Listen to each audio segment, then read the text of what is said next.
People's actions always depend on what they think is true about themselves. That's true for all of us. Our ability to take action is directly controlled by our self-image.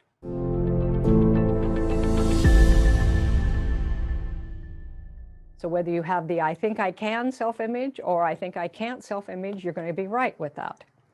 Because it's going to dictate your ability to take the actions, think the thoughts that are going to be congruent with the results that we're hoping for, wanting for, desiring. So our actions depend on what we think about ourselves, what is true about ourselves, our environment. This is fundamental, Maxwell Maltz says. And one of the greatest adventures in living is getting to know yourself better. So take a breath on that. One of the great adventures of living is getting to know ourselves better. Because guess what? Every single one of us is far more than we know. And we contain so much more than we've ever thought. And that's the truth about you and me. We didn't create ourselves. All the things we think we know about ourselves, most of it's just history. It's different experiments with life that we've done leading us into this now moment. And when you reflect on your journeys, if any single thing had been different, this is something that's very helpful for us, is to be able to give a kind glance to all the many moments in our life. And that's something that you can self-generate. You can decide to be the person who gives a kind glance to every moment, the successes and what we've deemed as the failures, all learning experiences on all the experiences that led you to this here and now. And here you are where you have made a decision to put self-awareness, learning to be all you can be in this lifetime for good and holy purposes of bringing forth businesses and families and work and relationships and things you do with your health that are important to you. They don't have to be important to anybody else. If it's growing a garden, we don't measure that by any other appraisal. Anybody else giving approval for it. It's what you really feel brings you alive. One of the greatest adventures in living is getting to know yourself better. The kind glance on all the things that brought us to this now moment. So we're going to use as a way of discovering how to bring more of that now, a model that I've been working with for many, many years. It's a psychological model called the Johari Window. Psychologists Joseph Luft and Harrington Ingram, so you see the Joe and the Harry there in their names. So Johari Window, it's called. I call it the window of opportunity. Their work was to say, you know, if we stood outside ourselves and looked at ourselves, because none of us can really stand outside ourselves, but if we could do that and looked at ourselves, what would we see? And they, over years of their research, began to see that there were really 4 parts of the self. And that the way we related to ourself absolutely dictated how much of our potential we had access to. Let me say that one more time. Every one of us has far more in us than we're aware of. Far more potential. We contain way more than we've known. Our access to that, of course, is through the self-image. Let's imagine that your top window, your top left, call it your open window. This is true for all of us. So you have your open window. So what is the open window? That's the part of you that you're willing to share with others. You're open about it. Now, certainly the size of these windows change depending on who you're with. If you're with somebody you're very close to, your open window is larger than if you're with somebody you just met on the street. But you still have a relatively general certain size of your open window, how generally open you are. You have another window, which is called the hidden window. So you have the open window on the top, and then you have a hidden window. Both the open window and the hidden window are things you know about yourself.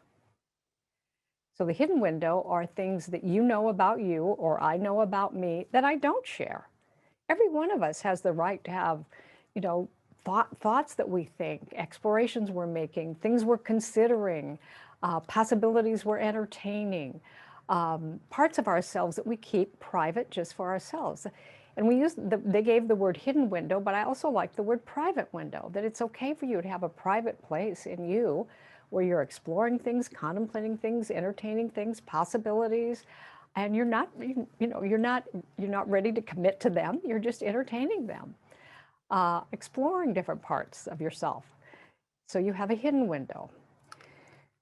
The size of that open window and the size of the hidden window have everything to do with our self-acceptance. The more self-accepting we are, the larger the open window, and the smaller the hidden window.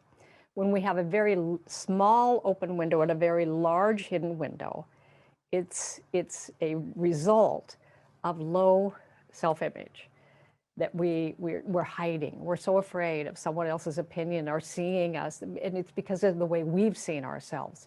Once we start generating a kind glance on all the parts of our lives, every single thing has been part of bringing me to this now moment. You know, I've had things in my life that were not happy at the time, were not wanted, were not desired, and became part of the learning for me. So every single part of it. So the kind glance on that means that we can have a more open window and a less hidden version of ourselves. That said, there's still always a part of ourselves that's meant just for us. So the Johari window, let's go to the next two windows. We've got the open window and the hidden window, and the blind window. Now, what is the blind window?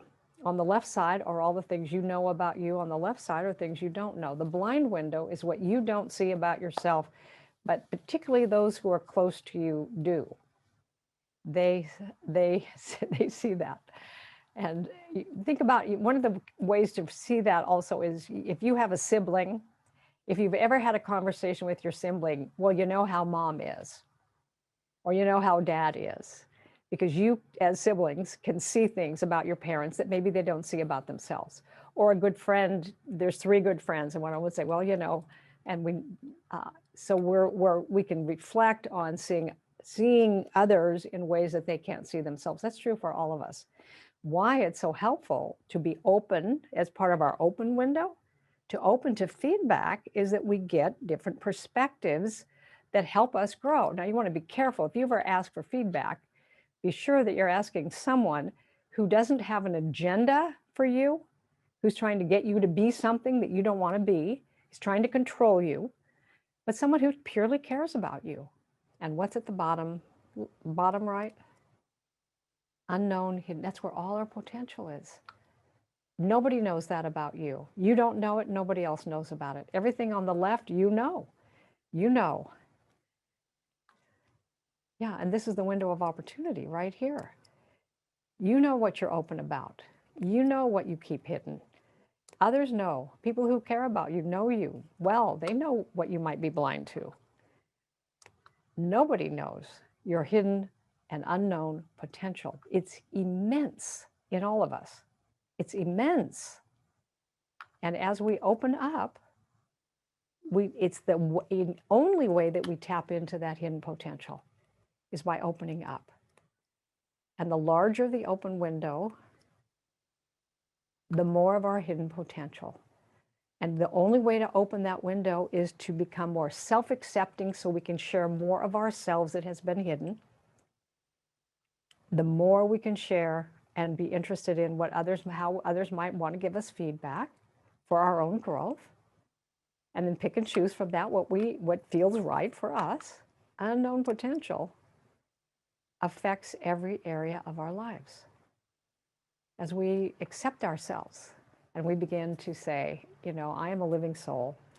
I have been and am in this journey in this lifetime. It comes, as far as we know, I mean, many of us have ideas about the afterlife and this and that, but as far as we know for sure, we've got this round.